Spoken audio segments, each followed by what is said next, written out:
오늘 봉독한 말씀 중심에서 이르면 이르리라 라는 제목으로 하나님 말씀 전합니다. 야곱이 흉년을 맞이했을 때 10아들이 1차 식량을 사러 갔고 오늘은 두 번째 식량을 사러 가는 내용입니다. 벌써 첫 번째 갔다 왔었을 때 식량이 다 고갈이 됐습니다.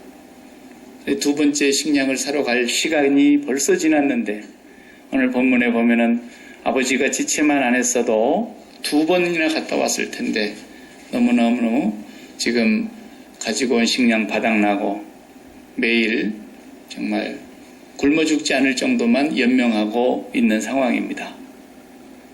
그런데 부모된 심정으로 야곱은 정말 험악한 인생을 살았다고 나중에 고백했듯이 진짜 험악한 인생을 살고 있는 겁니다.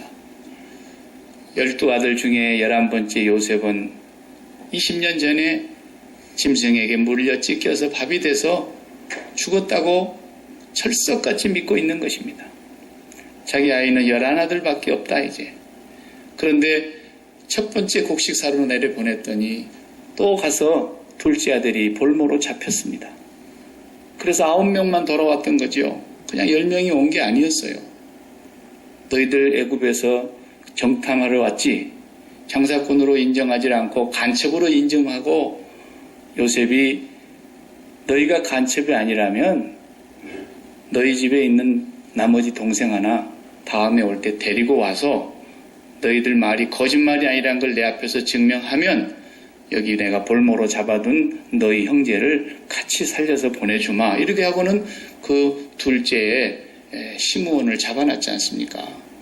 그러니 아이가 9명만 돌아온 거예요. 그리고 양식이 떨어질 동안까지 야곱이 밥을 먹는데 밥이 넘어갔겠어요? 험악한 인생을 사는 겁니다. 이 자식을 잃어버리고 또 이제 10명만 데리고 있는데 못 보내는 거예요. 벌써 갔다 왔어야 해요. 막내 아들 데리고 가서 우리는 간첩이 아닙니다. 우리 아버지는 이런 분이고 우리는 이런 형제들이 있습니다. 뭐 소상하게 얘기하고 증명해 보였으면 벌써 2번 갔다 왔을 시간을 허비하고 있었던 겁니다. 그런데 이제 진짜로 먹을 게 없어요. 오늘 본문에 읽은 대로 우리 애들도 다 죽겠습니다. 손자들까지 다 굶어 죽게 생겼어요. 너무 극심한 이제 가난과 굶주림이 계속되니까 야곱에게 아버지에게 독촉을 했습니다. 아버지가 속이 타는 거예요. 뭐 하려고 가서 그 막내 동생이 있다고 얘기해가지고 나 이렇게 속을 썩이냐. 아니 우리가 그럴 줄을 어떻게 알았습니까? 간첩이라고 해야 되니 우리는 그냥 소상히 묻는 대로 대답만 했을 뿐이었고 가족사를 물어서 가족사에 대한 대답을 했던 것이었지 그 사람이 막내 동생 데리고 오라고 할지 우리는 생각도 못했습니다. 좌우간 지금 안 내려가면 시므온도 죽고 분명히 막내 동생 안 데리고 오면은 다시 얼굴 보지 못할 줄 알아라 그랬습니다. 그러니 아버지 내가 책임질 테니까 유다가 그러죠. 네 번째 아들 유다가 내가 책임지고 다시 아버지 앞으로 두 아들 데려올 테니까 그걸 못하면 내가 평생에 아버지께 죄를 짓고 내가 그 죄값을 받을 테니까 믿고 보내주세요 라고 아버지에게 사정을 합니다. 그 아버지가 그 말을 듣고 설득을 당할 수밖에 없어요. 왜냐하면 손자까지 다 죽게 생겼는데 뭐 기근이 너무 극심하니까 어찌할 수가 없어요. 그 14절 말씀을 다시 한번 보면은 14절에 이렇게 말하지 않습니까?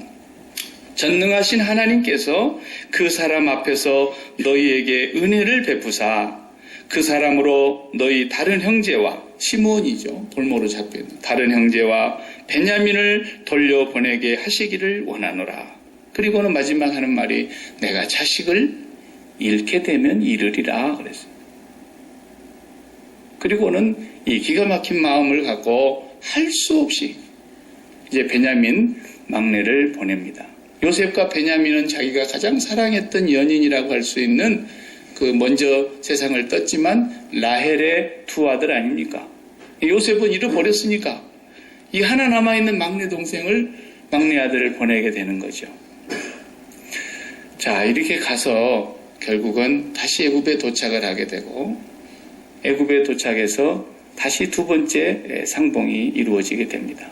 오늘 이 43장의 마지막 절까지의 이 내용이 우리에게 주려고 하는 메시지가 있다는 거예요.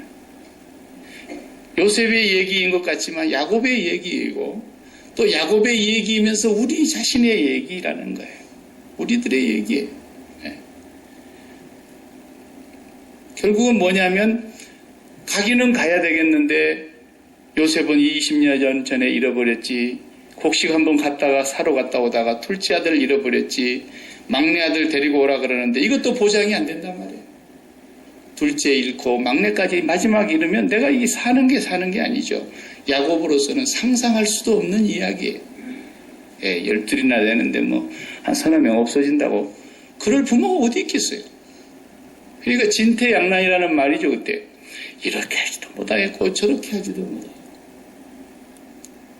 그런데 우리가 이미 알고 있는 바대로 하나님께서는 이스라엘 백성을 이미 아브라함 때부터 하나님 하신 말씀이 있었어요. 아브라함이 하루는 새를 쪼개어놓고 하나님 앞에 제사를 지내고 있을 때 하나님께 예배하고 있을 때에 창세기 15장에 보면 앞에서 우리가 봤죠. 그 장면을 하나님이 그에게 나타나셔서 하시는 말씀이 있었어요. 무슨 말씀이냐면 해질 때에 아브라함이 깊이 잠든 중에 캄캄함이 임함으로 심히 두려워하더니 15장 13절 여호와께서 아브라함에게 이르시되 너는 정령이 알라 내 자손이 이방에서 객이 되어 그들을 섬기겠고 그들은 400년 동안 내 자손을 괴롭게 하리니 그 섬기는 나라를 내가 징치할지며 그 후에 내 자손이 큰 재물을 이끌고 나오리라. 벌써 아브라함의 자손들이 이집트로 갈 것에 대해서 말씀하셨고 거기서 400년을 살게 될 것을 말씀하셨고 그 후에 그들이 거기서 나오게 될 것까지도 아브라함에게 하신 말씀이 지금 진행되어 가고 있는 거예요. 그래서 야곱의 족속들이 나중에 요셉을 상봉하면서 극적인 그 사건을 통해서 다 내려가지 않습니까? 하나님께서 아브라함에게 말씀하시고 있는 그 큰 하나님의 물줄기 같은 그런 메시지, 그 뜻이 흐르고 있는 거예요, 지금. 그러니까 성경 말씀대로 너희 생각은 내 생각하고는 너무 다르다. 이사야 55장 8절에 그랬죠. 너희 길은 내 길과 너무 달라. 네. 얼마나 다르다 그랬어요? 하늘이 땅보다 높음처럼 높고 다르다라는 거예요. 하나님의 어떤 거대한 역사의 그 주인이 되시는 분이 이끌어 가시는 그 줄기가 있는데 그것을 우리가 모른다라는 거예요. 너희를 향한 나의 생각은 재앙이 아니라 평강이라고 오늘 예배 시간 전에 제가 묵상할 때 예레미야의 말씀을 그대로 전했어요. 너희를 향한 내 생각은 내가 안다. 재앙이 아니라 평강이다. 너희 장래에 소망을 주려고 하는 것이다. 그렇기 때문에 나를 믿고 나에게 와서 전심으로 나를 찾고 기도하면 너희가 나를 만날 거다. 그러셨어요. 우리는 하나님이 인도해 가시는 그 줄기를 알 수 있을 것 같지만 절대로 모릅니다. 안다고 하면은 그건 자기가 하나님이라는 거죠. 성경에 말씀하신 사실 외에는 알 수 없어요. 한 가지 우리가 분명히 믿는 것은 하나님은 좋으신 하나님이라는 거예요. 그분은 신실하신 하나님이라는 거예요. 그분은 우리를 사랑하시되 독생자를 아끼지 않고 죽기까지 십자가에 내어줌으로써 우리를 그분의 자녀로 삼으셨고 그분이 계획하신 그 거대한 계획으로 향해서 우리를 이끌어 가고 계신다는 사실이에요. 그 야곱은 자기 아들 요셉이 살아있으리라고는 꿈에도 생각 안 난 거죠. 벌써 그 사고 속에 이미 죽었어요. 마음에 묻은 지 오래예요. 서서히 이제 기억이 잊혀져 갈 때가 된 정도예요. 요셉이 애굽의 총리가 되어가고 있을 것이라고는 꿈에도 상상 못할 일이에요. 지금 거기에는 엄청난 하나님의 계획이 진행되어 있고 준비되어 있고 우리 소위 좋아하는 그 축복의 샘물이 오늘 우리 신혼 찬양대 말씀대로 찬양 가사대로 샘물이 퐁퐁퐁 솟아난다니까요. 그런데 야곱은 그걸 모르는 거예요. 왜 모르느냐? 거기를 못 가는 거예요. 왜 못 가느냐? 베냐민을 붙들고 있으니까. 베냐민을 꽉 붙들고 안 놓는 거예요. 하나님께서 오늘 우리에게 말씀하시려고 하는 건 뭐냐면 그 베냐민을 내놔라는 거예요. 우리도 다 그 베냐민 하나씩 품에 안고 있잖아요. 죽었으면 죽었지. 이놈을 잃고는 내가 살아도 산 것이 아니고 이놈을 잃으면 나는 죽는 거나 다를 바 없다라고 하는 그것이 다 사람들에게는 있는 거예요. 그걸 하나님이 기어코 내놓게 만드시는 거예요. 하나님의 백성은. 하나님의 백성이 아니면 그거 꼭 쥐고 있다가 바벨론이 무너질 때 같이 죽고 같이 망하고 같이 저주를 받는 거지만 하나님이 사랑하는 백성은 그 베냐민을 반드시 내놓게 만들어요. 어떻게 내놓게 합니까? 기근이 오게 만들어버리잖아요. 굶어 죽게까지도 만들어버리잖아요. 결국은 내놓고야 말게 하시는 거예요. 그게 하나님의 백성과 하나님의 백성이 아닌 사람과 다른 차이란 말이에요. 우리도 그걸 다 쥐고 마음에 베냐민 하나씩 품고 살고 있단 말이에요. 하나님은 거기까지 다 내놓으시라고 지금 내놓으라고 말씀하시는 거예요. 이 베냐민에 대한 집착. 요셉도 너무 집착을 했는데 요셉은 아예 일찌감치 하나님이 뺏어갔어요. 요셉의 마음에 이미 죽었어요. 벌써 죽은 지 오래됐어요. 흙이 됐어요. 우리가 그토록 철저하게 우리 마음속에 집착처럼 붙들고 있는 베냐민 요셉을 십자가에서 그리스도와 함께 죽여야 된다는 뜻이에요. 이게 죽어야 돼요. 그렇지 않고는 그 축복의 샘물이 나는 곳으로 갈 수가 없어요. 그러니까 얘들이 부르는 동요가 맞지. 깊은 산속 옹달샘 누가 와서 먹나. 새벽에 토끼가 눈 비비고 일어나 물만 먹고 가지. 맨날 토끼만 먹고 가지 우리는 그 축복의 샘물에 이르지를 못하는 거예요. 숲이 가로막혀 있고 걱정과 근심과 염려와 불안이 계속해서 우리 앞길을 막고 있는 거예요. 신앙생활은 하나님의 백성이 아니면 하나님은 절대로 그걸 빼앗지 않습니다. 계시록을 우리가 보면 볼수록 바벨론이 망하는 걸 보십시오. 바벨론은 이 세상을 총칭하는 단어예요. 하나님이 마지막 때에 마귀와 그의 사자들을 무저갱에 담을 때 영원한 멸망으로 들어갈 때 그 마귀에게 속아서 이 세상을 놓지 못하고 이 세상의 마음에 집착을 붙들고 있는 사람들은 그것과 함께 울부짖으며 이를 갈며 슬피 울며 통곡하며 저주를 받는다는 거예요. 그러나 우리는 그것에 대해서 예전역에 십자가에 못 박아 버렸기 때문에 그런데도 우리의 죄성이 너무너무 지독해서 눈만 뜨고 일어나서 눈에 보이고 귀에 들리면 또 그것에 대한 집착이 끊어지지를 않으니까 그러니까 날마다 기도하라는 거예요. 그래서 쉬지 말고 기도하라 그랬던 거지 한 번 기도하고 해결될 것 같으면 뭘 성경에 기도하라 그랬겠어요. 조금만 지나면 그 기쁨이 다 없어지고 또 기쁨 못 대신에 슬픔과 걱정과 탄식이 몰려오니까 항상 기뻐하라 그랬는데도 안 되니까 그래서 우리는 매일매일 한순간도 주님의 십자가에 밖으로 나가면 안 돼요. 안 되게 돼 있어요. 신앙생활이 뭐 다른데 큰데 딴 데 있는 게 아닙니다. 내 마음속에 있는 이 집착을 십자가에 그리스도와 함께 못 박아야 된다. 이름은 이르리라 그랬지 의미가 같은 성경의 내용이 얼마나 많습니까? 사드락과 메삭과 아벳느고가 그 바벨론의 포로로 갔을 때 같이 끌려가서 다니엘과 함께 아주 뛰어난 정말 관직에 올랐지 않습니까? 근데 이 사람들은 워낙에 하나님을 경외하는 믿음이 투철하니까 우상 앞에 절하지를 않았고 그날 풀무불을 평소 때보다 7배나 더 뜨겁게 해서 그래놓고 마지막 기회를 줍니다. 지금이라도 그랬지만 왕이여 우리가 대답할 필요가 없습니다. 만일 왕께서 우리를 저 불 속에 던져 넣으시면 우리 하나님께서 우리에게 저 불 속에서 우리를 건져내실 것이고, 그 다음 말씀 안에서 그리 아니하실지라도 우리는 저 신상 앞에 절하지 않을 줄을 아십시오.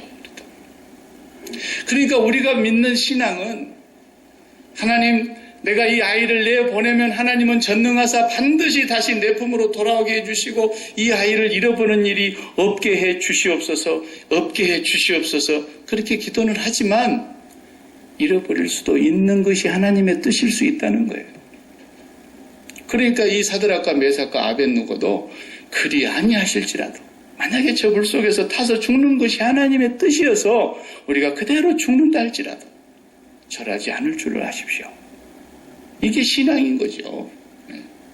다니엘도 창문 닫아놓고 하든지 하나님 한 달 방학하겠습니다 이러고 하면 그냥 끝나는 일을 왜 굳이 창문을 열고 예루살렘 쪽을 향하여 사람들이 다 보는 앞에서 그 함정인 걸 알면서도, 사자굴에 들어갈 걸 알면서도 왜 그리 합니까?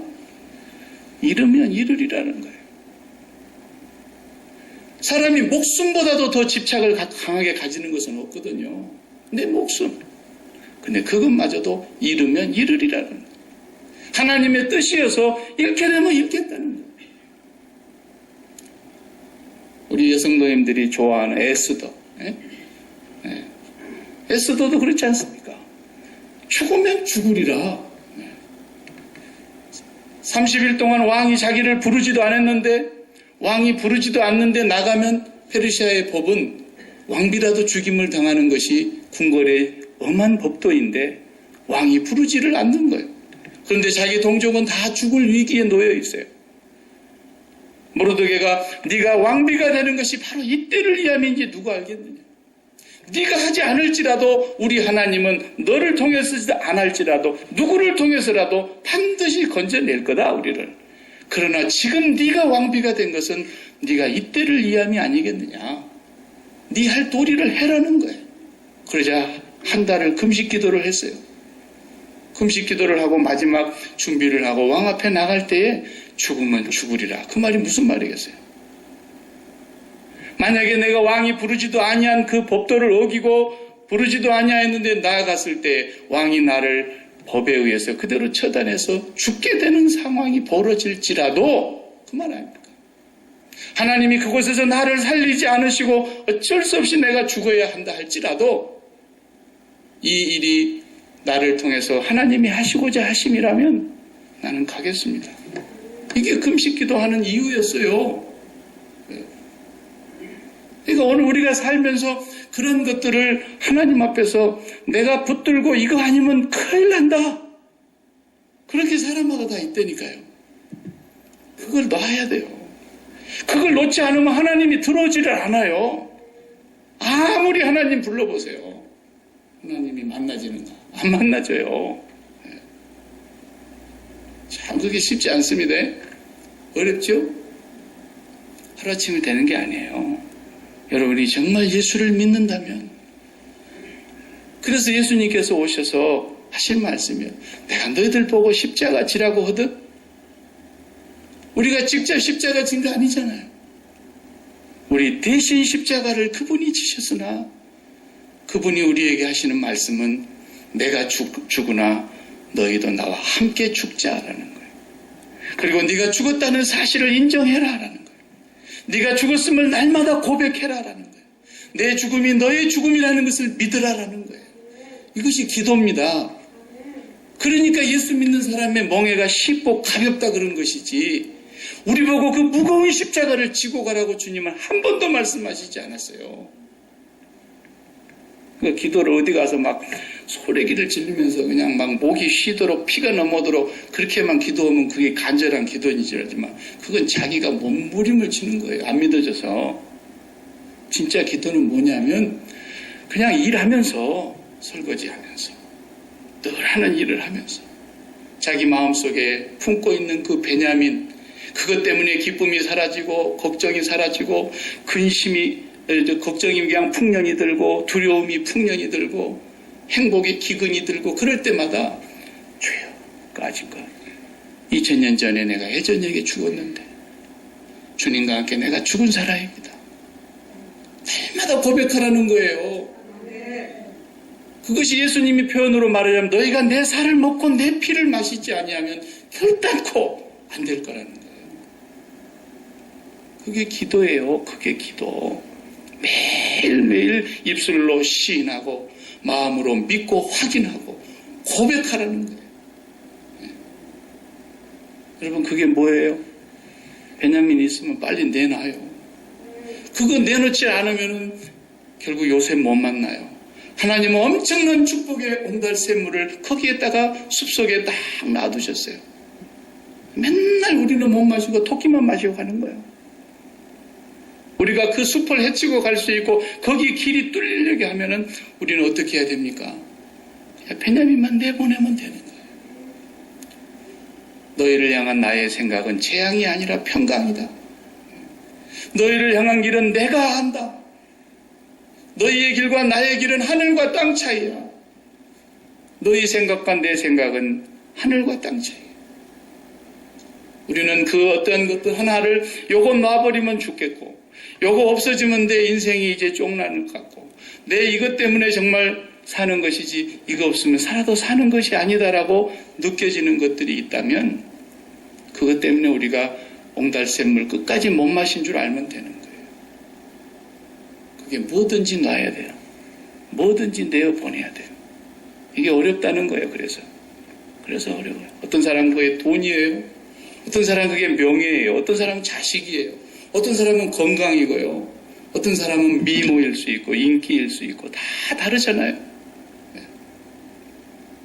그러나 그 베냐민을 내보내라는 거예요. 여기에 하나님의 놀라운 사랑과 엄청난 축복이 실제로 예비되어 있는 거예요. 거기에. 날마다 그래서 우리는 예수 그리스도 안에서 죽은 사람인 걸 왜 고백하라고 박목사가 맨날 죽으라 그러겠어요. 어떤 분은 그러더라고요. 내가 꼭 죽으라 그러니까 목사님 가만 놔둬도 죽는데 왜 그리 죽으라 그러세요? 아직도 귀가 안 열려갖고 뭔 말인지를 몰라요. 정말 여러분이 기도 많이 해주셔서 이제 둘째 놈이 군대를 들어갔는데 참 웃기는 것이 들어간 지 열흘밖에 안 됐는데 또 만나러 오라고 편지가 왔어요. 벌써 졸업식 얘기를 하면서 졸업식 준비를 해갖고 오라는 거야. 네. 우리 아들놈이 그 뒤에다가 맨 끝에 그 군대 편지 맨 밑에다가 연필로 한 자를 썼어. 잘 있습니다. 걱정 마시오. 그랬어. 그래서 내가 이제 속으로 내 이놈만 너한테 대해서 벌써 죽었다 이놈아. 누가 걱정한다더냐. 니 잘 되려고 갔는데. 그렇잖아요. 네. 그건 내 비즈니스가 아니라니까요. 철저하게 깨달아야 됩니다. 우리 비즈니스는 하나뿐이에요. 예수님의 십자가에서 그리스도와 함께 연합하여 죽는 것이 내 비즈니스예요. 그것이 나를 부인하는 거고 내 십자가를 지고 가는 거예요.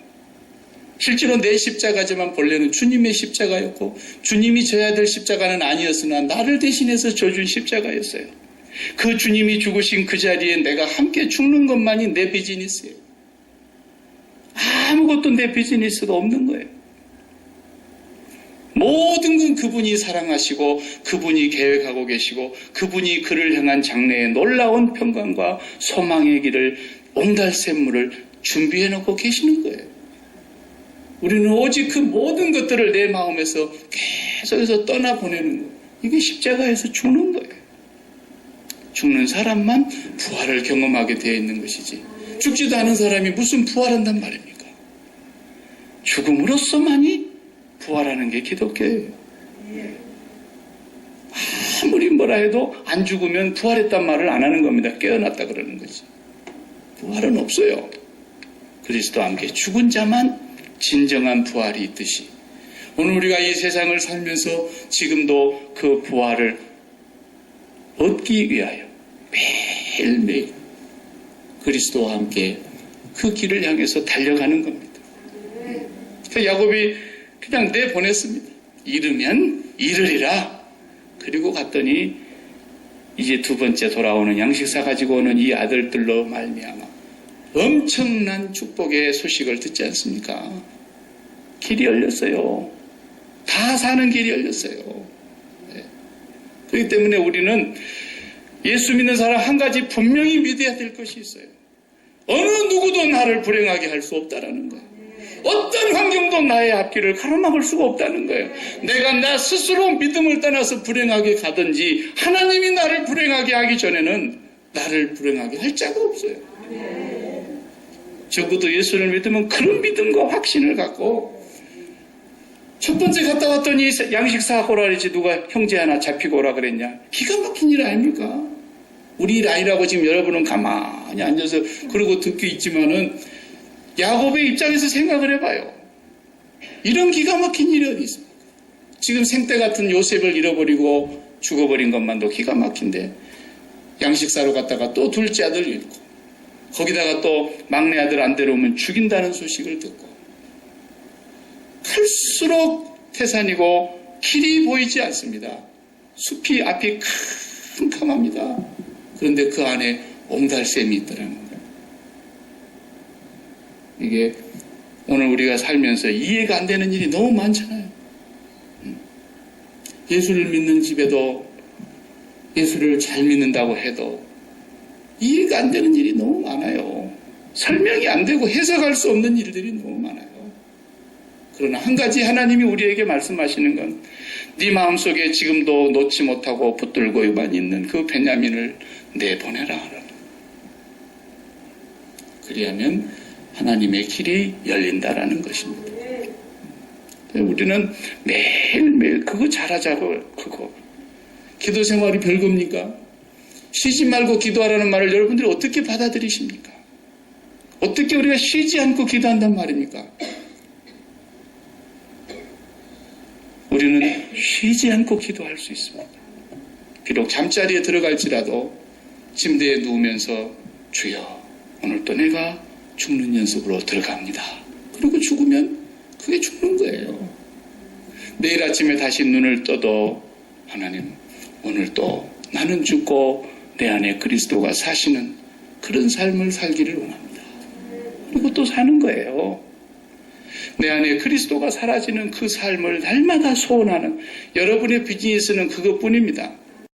그것만 되면 여러분의 삶이 그냥 순탄하게 진행돼 가게 돼 있어요. 파도가 몰려옵니다. 그 파도를 올라타세요. 요셉처럼 파도를 올라타면 하나님이 그 파도로 요셉을 인도에 가고 계시는 것처럼 오늘 우리의 삶 속에 어떤 제가 여러분 한 사람 한 사람을 다 붙들고 집안 사정을 내가 다 물어볼 수도 없고 그렇다고 여러분이 다 얘기할 필요도 없고 나름대로 자기 마음속에 붙들고 있는 베냐민과 같은 이것이 없으면 나는 사는 것이 아니에요. 나는 이것만큼은 마지막까지 붙들고 있어야 돼. 그런 것이 하나도 없기를 바랍니다. 나는 예수 그리스도 한 분, 그리고 그분이 십자가에 못 박힌 이 사실, 그리고 나는 그와 함께 죽었다고 하는 것, 이 믿음의 고백, 그리고 나의 모든 심장은 그분께 다 드렸다고 하는 이 확신, 날마다 확인하는 게 기도 생활이고 그 생활이 계속해서 소망 가운데 보이는 소망을 누가 바라리요? 보지 못하는 것을 우리가 날마다 믿음으로 바라보면서 나아갈 때 하나님은 여러분들을 향해서 그 깊은 첩첩산중 안에 옹달샘을 준비해 놓으시고 우리를 거기로 인도해 가신다는 말씀이 오늘 이 야곱을 통해서 우리에게 주시는 메시지인 것입니다. 네.